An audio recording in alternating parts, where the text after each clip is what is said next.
Hi friends, ఈ వీడియోలో సీసు అనే హాలీవుడ్ మూవీని ఎక్స్ప్లెయిన్ చేయబోతున్నాను.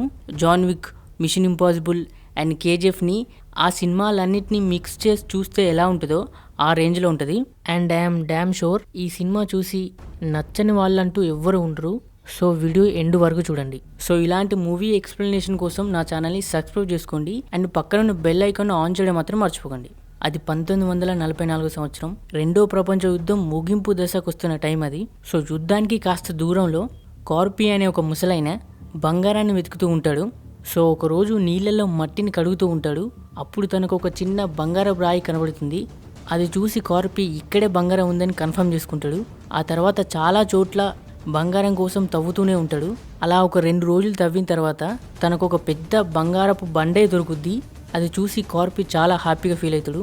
ఆ బంగారాన్ని అంతా ముక్కలు ముక్కలుగా కట్ చేసుకొని తన బ్యాగ్లో ప్యాక్ చేసుకొని తన గుర్రం మీద ఇంటికి వెళ్తూ ఉంటాడు.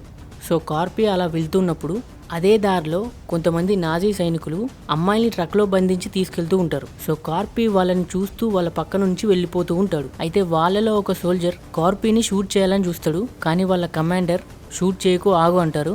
వాడు ఎంత దూరం పోయినా వెనకాల వచ్చే మన సోల్జర్స్ వాడిని ఎలాగూ చంపేస్తారా అని అంటాడు. ఆ తర్వాత కార్పీ కొంత దూరం వెళ్ళిన తర్వాత దారిలో ఊరేసిన శవాలను చూస్తాడు. కానీ వాటిని పట్టించుకోకుండా ముందుకెళ్తూ ఉంటాడు. మళ్ళీ ఇంకొంతమంది సోల్జర్స్ ఎదురవుతారు. ఆ సోల్జర్స్ నువ్వు గుర్రం దిగు, నిన్ను చెక్ చేయాలని అంటారు. ఆ బ్యాగులు చెక్ చేసేటప్పుడు ఆ బంగారం కనబడుద్ది. సో వాళ్ళు ఇంత బంగారం నీకు ఎక్కడిదని అడుగుతారు. మనోడు ఆన్సర్ ఇయ్యడు. సో అక్కడున్న తన కుక్కని అక్కడి నుంచి వెళ్ళిపో అని చెప్తాడు. ఆ తర్వాత కార్పీని ఆ సోల్జర్స్ గన్తో బెదిరిస్తూ ఎగతాళిగా మాట్లాడుతూ ఉంటారు. దాంతో కార్పీ కోపం వచ్చి తన కత్తి తీసుకొని ఆ సోల్జర్ తల మీద పొడుస్తాడు. నెక్స్ట్ లెవెల్ షాట్ ఇది. ఆ తర్వాత ఆ సోల్జర్స్ తనని షూట్ చేయబోతుంటే చాలా తెలివిగా వాళ్ళ గన్స్ తోటే వాళ్ళని చంపేస్తాడు. కార్పీకి 70 సంవత్సరాలు ఉన్నా కానీ చాలా స్ట్రాంగ్గా ఉంటాడు. అయితే ముందు వెళ్ళిన కమాండర్ గ్రూప్కి గన్ ఫైర్ ఎక్కువగా అనిపిస్తుంది. ఆ ముసలోనికి ఒక్క బుల్లెట్ సరిపోతుంది. కానీ ఇంత గన్ ఫైర్ ఎందుకు జరుగుతుందని అనుమానంతో వెనక్కి వస్తారు. 3 సోల్జర్స్ దారుణంగా చనిపోయి ఉంటారు.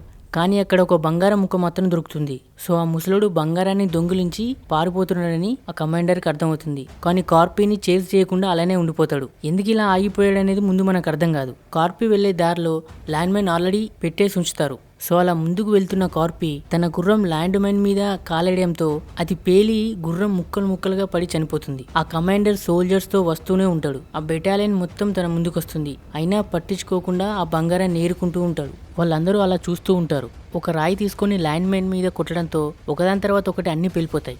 ఆ స్మోక్ నుంచి స్కార్పీ తప్పించుకుంటాడు. కమాండర్ 2 సోల్జర్స్ ని ల్యాండ్ మైన్స్ లేని వైపు నుంచి వెళ్ళమంటాడు. కానీ వాళ్ళు కూడా ల్యాండ్ మైన్స్ పేలి చనిపోతారు. తర్వాత ఇంకొక సోల్జర్ని కూడా పంపిస్తాడు. కానీ స్కార్పీ ఒక మైన్ని విసరడం వల్ల అది పేలి చనిపోతాడు. ఇక సోల్జర్స్ అందరూ ఫైరింగ్ స్టార్ట్ చేస్తారు. ఒక మెటల్ షీల్డ్ని అడ్డు పెట్టుకుని స్కార్పీ తెలివిగా తప్పించుకుంటాడు. కమాండర్ సోల్జర్స్తో మనం ఇక్కడ ఎన్ని ల్యాండ్ మైన్లు పెట్టామని అడుగుతాడు. మొత్తం ల్యాండ్ మైన్స్ ఇక్కడే పెట్టామని సోల్జర్ చెప్తాడు. వాళ్ళ దగ్గర బందీలుగా ఉన్న అమ్మాయిల్ని గొలుసులతో కట్టేసి ముందు నడిపిస్తూ ఉంటారు. ఎందుకంటే వాళ్ళ సేఫ్టీ కోసం. అలా స్కార్పీని పట్టుకోవడానికి ముందుకెళ్తూ ఉంటారు. ఒక సోల్జర్ కమాండర్తో మనల్ని ఫిన్లాండ్ నుంచి వెనక్కి రమ్మని ఒక జనరల్ మెసేజ్ పంపించాడు. మనం వెనక్కి వెళ్ళాలి సార్ అని అంటాడు. దానికి కమాండర్, మనం ఆల్మోస్ట్ యుద్ధం ఓడిపోయాం. ఇంకో 2 వారాలైతే పరిస్థితులు మన చేతిలో ఉండవు. కనీసం గోల్డ్నైనా తీసుకుని వెళ్తే లైఫ్ సెటిల్ అవుద్ది అని అంటాడు. అయితే స్కార్పీ బంగారంతో నడుచుకుంటూ వెళ్తూ ఒక కాల్పోయిన ఆర్మీ వెహికల్ దగ్గర రిలాక్స్ అవుతూ ఉంటాడు. తర్వాత కొద్దిసేపటికి పోలీస్ కుక్కలతో కమాండర్ అండ్ వాళ్ళ గ్రూప్ తో వస్తూ ఉంటాడు. స్కార్పీ భయంగా దాక్కుంటాడు. కుక్కలు వాసన చూసుకుంటూ వస్తూ ఉంటాయి. స్కార్పీ వాళ్ళ వ్యాన్ కిందకే వెళ్ళి వేలాడుతూ ఉంటాడు. కుక్కలు వస్తూ ఉంటాయి. ఆ తర్వాత స్కార్పీ ఆ వ్యాన్కున్న పెట్రోల్ ట్యాంక్ని కత్తితో పొడుస్తాడు.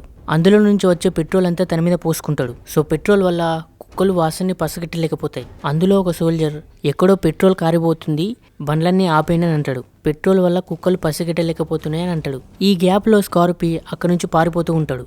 అది చూసి ఒక సోల్జర్ తన కాలి మీద షూట్ చేస్తాడు. కుక్కల్ని కూడా స్కార్పీ మీదకి వదులుతారు. స్కార్పీ తనకు తానే నిప్పంటించుకొని వాటర్లో దూకేస్తాడు. కానీ కమాండర్ స్కార్పీని వదిలేదే లేదని ఫిక్స్ అవుతాడు. కమాండర్ ఆ చెరువు దగ్గరికి వచ్చి 2 సోల్జర్స్ని వాటర్లోకి దించి వారిని చంపేసి గోల్డ్ని తీసుకుని రమ్మని చెప్తాడు. సో ఇక్కడ స్కార్పీ ఎంత స్ట్రాంగ్ అంటే ఆ వాటర్లో అడుగు భాగం దాకా వెళ్ళి అక్కడే ఊపిరి బిగబట్టి ఉంటాడు. ఇంతలో 2 సోల్జర్స్ స్కార్పీ దగ్గరకు వస్తారు.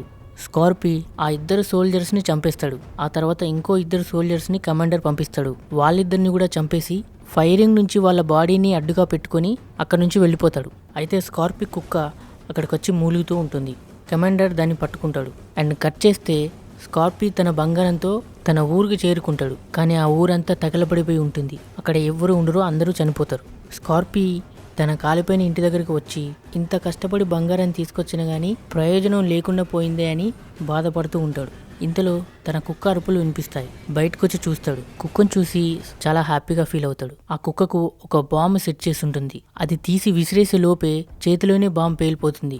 స్కార్పీ ఎగిరి పడతాడు. ఆ తర్వాత అక్కడికి కమాండర్ వస్తాడు.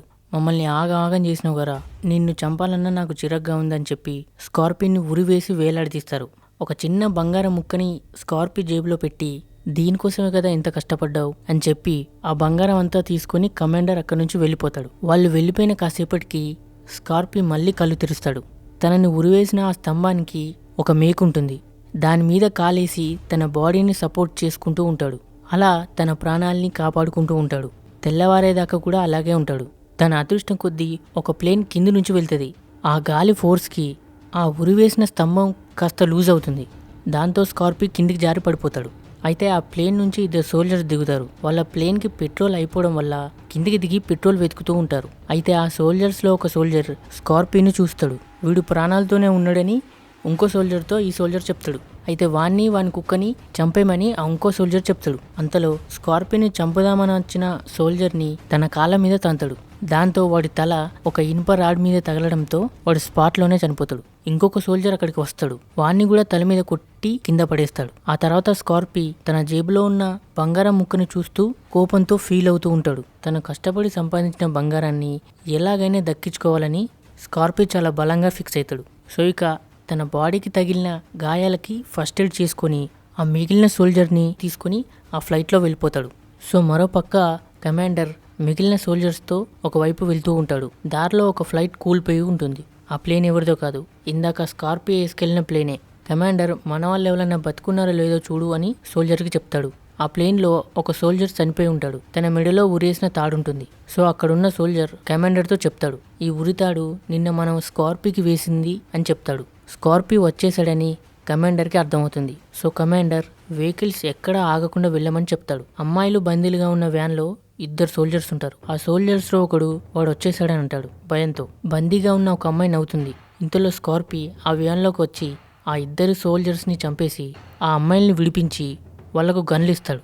అలాగే ముందు డ్రైవ్ చేస్తున్న సోల్జర్ని కూడా చంపేసి ఆ వ్యాన్ని మొత్తం తన కంట్రోల్లోకి తీసుకుంటాడు.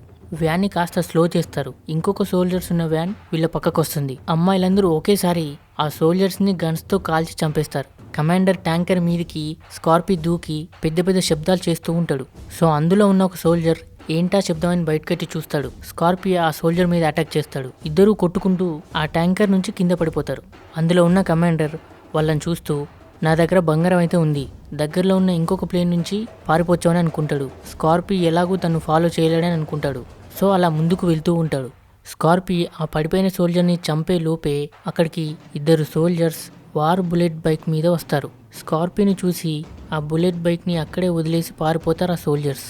స్కార్పీ ఆ బుల్లెట్ వేసుకొని కమాండర్ కోసం వెళ్తాడు. కమాండర్ ఒక జంబో ప్లేన్ దగ్గర ఆగి తన కజిన్ని కలిసి నేను బంగారం తెచ్చాను, దీన్ని తీసుకొని ఎస్కేప్ అయిపోదామని అంటాడు. అయితే కమాండర్తో వచ్చిన ఇంకొక సోల్జర్ని కమాండర్ కాల్ చేస్తాడు, ఎందుకంటే బంగారంలో వాట అడుగుతాడని. కమాండర్ తన కజిన్తో ఆ ప్లేన్ స్టార్ట్ చేసుకొని వెళ్తూ ఉంటారు. సో ఇంతలో స్కార్పీ వాళ్ళ మీదకి ఫైరింగ్ చేస్తూ వస్తాడు. వాళ్ళ ప్లేన్ చాలా వేగంగా వస్తుంది. స్కార్పీ కూడా చాలా వేగంగా ఫైరింగ్ చేస్తూ వస్తాడు.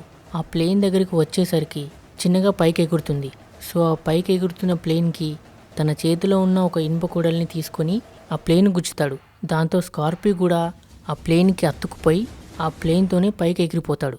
సో స్కార్పీ గాల్లో అలా ఎగురుతూ ఉంటాడు. ఆ ఎగురుతున్న ప్లేన్కి హోల్డ్ చేసి ఆ ప్లేన్ లోపలికి వెళ్తాడు. ఏదో సౌండ్ వచ్చిందని కమాండర్ ప్లేన్ వెనక్కి వస్తాడు. స్కార్పీ ఆ కమాండర్ మీద అటాక్ చేస్తాడు. కానీ స్కార్పీ ఆ కమాండర్తో ఫైట్ చేయలేకపోతాడు. ఆ ఫ్లైట్లో ఒక పెద్ద బాంబు ఉంటుంది. కమాండర్ ఒక ఇనుప చైన్తో స్కార్పీని కొడుతూ ఉంటాడు. సో ఆ ఫ్లైట్లో ఉన్న బాంబుని స్కార్పీ చూస్తాడు. కమాండర్ తనను కొట్టబోతున్నప్పుడు స్కార్పీ కమాండర్ చేతిలో ఉన్న ఆ చైన్ని అక్కడున్న ఆ బాంబుకి తగిలిస్తాడు. బటన్ నొక్కగానే కమాండర్ ఆ బాంబుతో పాటు కిందికి వెళ్ళిపోతాడు. అండ్ ఆ బాంబు పేలి కమాండర్ చనిపోతాడు. ఆ తర్వాత ప్లేన్ కొద్దిగా అదుపు తప్పుతుంది. స్కార్పీ ముందుకెళ్ళి చూస్తే ఆ కమాండర్ ఒక కజిన్ చనిపోయి ఉంటాడు. ఆ ప్లేన్ క్రాష్ అయిపోతుంది. సో ఏం చేయాలో తెలియక స్కార్పీ తన బంగారాన్ని తీసుకొని గట్టిగా పట్టుకొని ఉంటాడు. ప్లేన్ కింద పడి క్రాష్ అయిపోతుంది. కొద్దిసేపటికి స్కార్పీ అక్కడున్న బురదలో నుంచి తన బంగారంతో పైకి లేస్తాడు. ఆ తర్వాత ఫిన్లాండ్ మిలిటరీ బేస్ దగ్గరికి వెళ్ళి తన దగ్గర ఉన్న బంగారం అంతా వాళ్ళకి అప్పచెప్పి నా డబ్బులు ఇవి అని అడుగుతాడు. నేను ఇంతే బంగారం తీసుకురాగలిగాను, అక్కడ ఇంకా చాలా బంగారం ఉంది అని అంటాడు. అంతటితో మూవీ ఎండ్ అవుతుంది. సో అది ఫ్రెండ్స్ సీసూ మూవీ ఎక్స్ప్లెనేషన్. మీకు కనుక నా ఎక్స్ప్లెనేషన్ నచ్చినట్టయితే ఈ వీడియోని లైక్ చేయండి, షేర్ చేయండి, కామెంట్ చేయండి. అండ్ ఇలాంటి మూవీ రిలేటెడ్ కంటెంట్ కోసం నా ఛానల్ని సబ్స్క్రైబ్ చేసుకోండి. అండ్ అలాగే పక్కనున్న బెల్ ఐకాన్ని ఆన్ చేయడం మాత్రం మర్చిపోకండి. Thanks for watching.